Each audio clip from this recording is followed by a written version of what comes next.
to. May nagtatagong malaking bituin doon, no? Nabalutan siya ng ano, ng ulap. Pero parang hindi naman ulap siya. Kumikinang-kinang nga siya eh. Bigla akong nagulat at nakita ko yun. Nahanap ko naman yung buwan, wala namang buwan. Baka kakubuan lang to. Pero hindi. Pero bakit magtatakpan siya ng ulap ng buwan? Eh gabi, di ba dapat nakalitaw yan? Ay siya oh, unti-unti siyang nawawala. Unti-unti na siyang nawawala oh. Paliit siya ng paliit.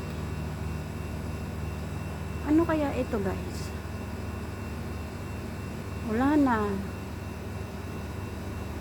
Bigla na siya nawala oh, wala na.